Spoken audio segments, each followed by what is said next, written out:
கர்த்தருடைய கிருபையினாலே குடும்பம் என்கிற நிலைகளிலே 12 குடும்பத்தை இதில் முக்கியப்படுத்தி ஒரு குடும்பத்திற்கு 300 ரூபா வீதம் காணிக்கைகளை நீங்கள் செலுத்த முன்வாருங்கள் என்று சொன்னதிலே ஒரு 7 குடும்பம் முன் வந்திருக்கிறது. கர்த்தருடைய பெரிதான கிருபையினால இன்னும் 6 குடும்பம் வந்திருக்குன்னு நினைக்கிறேன். 6 குடும்பமாக இனி 6 குடும்பம் என்ன செய்ய வேண்டியிருக்குது, காணிக்கை படைக்க வேண்டியதாக இருக்கிறது. அதனால அதில் கொடுத்தவங்க பிளஸ்ஸி அம்மா, புஷ்பகலா, சந்திரகலா, சோத்திரம், பிளஸ்ஸி, ரெபேக்காள், பிளஸ்ஸி அம்மாள், Rebekkal sister, Chandrakala sister, Pushpakala sister, Rajamani brother, Thangaraj brother ஆகிய குடும்பங்கள் எல்லாம் என்ன செய்திருக்கிறாங்க, இதுவரையிலும் 2 தினங்கள் நடைபெற்ற கூட்டங்களுக்கு முன்பதாகவே ஒவ்வொரு கூடுகையிலும் வந்து தனித்தனியாக கொடுத்து சென்றுள்ளார்கள். அல்லேலூயா சொல்லுங்களேன். ஆமாம், மீதமுள்ள குடும்பங்கள் அருமையான சோத்திரம் ஒரு 6 குடும்பம் இருக்குது. அந்த பேரை வாசிக்க நான் விரும்பலை. கொடுக்காதவங்க நீங்கள் இன்றைக்கி கொடுக்க ஆயத்தத்தோடு வந்திருந்தீங்கன்னா இன்றைக்கு மாலையோடு இந்த கூட்டத்திற்கான காணிக்கைகள் சொல்லுங்கள் சேகரிக்கப்படுகிறது, முடிவடையும். அல்லேலூயா. ஆகையினால ஆமாம், உங்களுடைய பொக்கிஷம் எங்கே இருக்கிறதோ சொல்லுங்கள், அங்கே தான் உங்கள் இருதயமும் இருக்கும் இல்லையா. பொக்கிஷத்தை பூமியில் சேர்த்து வைக்காமல், சேர்த்து வச்சிங்கன்னா பூச்சியும் புழுக்களும் அனிசயமா அரித்து போடும், துருக்களும் கெடுத்து போடுமா. ஆகையினால பொக்கிஷம் எங்கே வைக்கணுமா, பரலோகத்தில் சேர்த்து வையுங்கள். அல்லேலூயா. ஆகையினால கொடுக்கப்பட்ட அந்த சோத்திர வசனத்திற்கு ஏற்ப நீங்களும் நானும் சோத்திரம் அறிவிப்பின் பேரிலே நீங்கள் வழங்க முன்வாருங்கள். இன்றைக்கே நீங்கள் பகல் வேலையிலே நீங்கள் கொடுத்து தீருங்க. எத்தனையோ காரியத்திற்கு நான் 1 லட்சத்தை நான் அங்கே பரட்டி இங்கே அடைச்சேன், 75,000 ரூபாயத்தை இங்கே வாங்கி அங்கே அடைச்சேன் அப்படிலாம் சொல்கிறவங்கள நான் கேள்விப்பட்டிருக்கேன். அப்போ சாதாரண காரியங்களை 75, 1 லட்சம், 2 லட்சம், 3 லட்சம்லாம் புரட்டி அடைக்கிறாங்க. அல்லேலூயா சொல்லுங்களேன். ஆமாம், ஒரு 3 லட்சத்திற்கு ஒரு பைசா விதம் நம்ம கவுண்டிங் பண்ணால் மேனேஜரே நமக்கிட்ட இருக்கிறார், மேனேஜரே இருக்கிறார் இல்லையா. ஆமாம், மேனேஜர் இருக்கிறாங்க. எஸ்பிஐ மேனேஜர் தானே நீங்கள்? ஆமாம், எஸ்பிஐ அன்பான மகன் இருக்கிறாங்க. 3 லட்ச ரூபாய்க்கு 1 பைசா விதம் போட்டால் எவ்வளோ வருது சொல்லுங்கள், டக்குன்னு சத்தமாக சொல்லுங்கள். அல்லேலூயா. அவ்வளவு கேட்கலாம் ஆண்டவர் இல்லையா. இந்த 3-4 கூட்டத்துக்கு டெய்லி 100 ரூபா வீதம் வச்சு 300 ரூபா ஒரு குடும்பத்துக்கு. அது 5 பேர் இருக்கலாம், 2 பேர் இருக்கலாம், ஒரு ஆளாக இருக்கலாம். அல்லேலூயா சொல்லுங்களேன். அதை நீங்கள் முன்னெச்சரிக்கையாக 4 நாளைக்கு 5 நாளைக்கு முன்பதாக கொடுத்தும் கூட அதை என்ன செய்ய முடியல, ஒரு சிலருக்கு செலுத்த முடியலை. அதனால் எத்தனையோ காரியங்களெல்லாம் சொல்லுறேன்.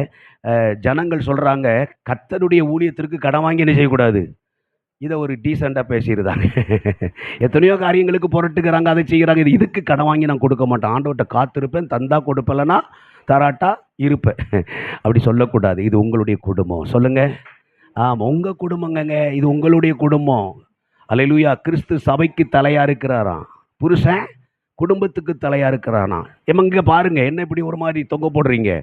ஆமாம், கிறிஸ்து எங்க தலையாக இருக்கிறாரு, சபைக்கு. புருஷன் மனைவிக்கு தலையாக இருக்கிறான், மேய்ப்ப சபைக்கு தலையாக இருக்கிறான். அல்லேலூயா. ஜனங்களுக்கு தலைவனாக இருக்கிறான். அல்லேலூயா சொல்லுங்களேன். ஆகினாலே தலைவன் மூலமாக அறிவிப்பு உரை கொடுக்கிறத உடனே செய்யணும், தாமதம் பண்ணாமல் செய்து நிறைவேற்றி முடிக்கணும். அல்லேலூயா. அதனால் இந்த மீதமுள்ள பெயரை உடையவர்கள் நீங்கள் தயவு செய்து இந்த கூட்ட முடிவில் நீங்கள் செலுத்தி செல்லுங்கள். அல்லாத நிலைகளில் கட்டாயம் இரவுலையாவது பங்கு பெற்ற இந்த காணிக்கை என்ன செய்யுங்க, ஆமாம், நிறைவேற்றி முடித்து விடுங்கள். அல்லது கொடுத்து விட்டுனாயிலும் நீங்கள் என்ன செய்யுங்க, ஆண்டவரே எனக்காக ஜெபமடிக்கோங்கன்னு சொல்லிட்டு வீட்டில் வர முடியாத சூழ்நிலை இருந்தாலும் நீங்கள் கொடுத்து நீங்கள் உங்களுடைய பெயரை பதிவு செய்துவிட்டு நீங்கள் கடந்து செல்லுங்கள். கர்த்தர் உங்களை ஆசீர்வதிப்பார். முக்கிய ஜெப குறிப்பு ஒன்று இருக்குது, அதை மட்டும் நான் சொல்லி முடிக்கிறேன். கர்த்தருடைய ஆவியானவர் நம் மூலமாக மகிமைப்படுத்தப்பட்டு கொண்டே இருக்கிறார். அல்லேலூயா. ஆமாம், நேற்றைய தினத்தில் ஒரு அருமையான பகல் வேலை நல்ல ஒரு அருமையான ஆகாரத்தை கர்த்தர் நமக்கு தந்தார். அல்லேலூயா. ஆமாம், அந்த ஆகாரத்தை தயாரித்து கொண்டு வந்த ஒரு நபர் ஒரு சாயங்காலம் போல் ஃபோன் கால் பண்ணி என்ன ஒரு வார்த்தையும் சொல்லலை அப்படின்னு சொன்னார். அல்லேலூயா. என்ன சொல்லலைன்னா என்ன அர்த்தம், மௌனம் சம்மதத்திற்கு அடையாளம். இதுவரைக்கும் நமக்கு கிடைத்த ஆகாரங்களை பார்க்கல அது அதிக சுவையாக இருந்தது சொல்லி அவங்கள சந்தோஷப்படுத்த கர்த்தர் உதவி செய்த. சுவையாக இருந்ததா இல்லையா? ஆமாம், நல்லா இருந்ததான். வனிதா சொல்ல நல்லா இருந்தது. அல்லேலூயா. கர்த்தருடைய கிருபையினால் நல்ல சுவையாக இருந்து நல்லா சூப்பராக 1.5 பிளேட்டு ஆமாம் சாப்பிட்ற அளவுக்கு கர்த்தர் நம்மளுக்கும் திராணியை தந்தார். அல்லேலூயா. ஆமாம், எக்கு, டபுள் எக்கு, 2 முட்டை. அல்லேலூயா. ஆமாம், நல்லா விரும்பி சாப்பிட்டோம். அல்லேலூயா சொல்லுங்களேன்.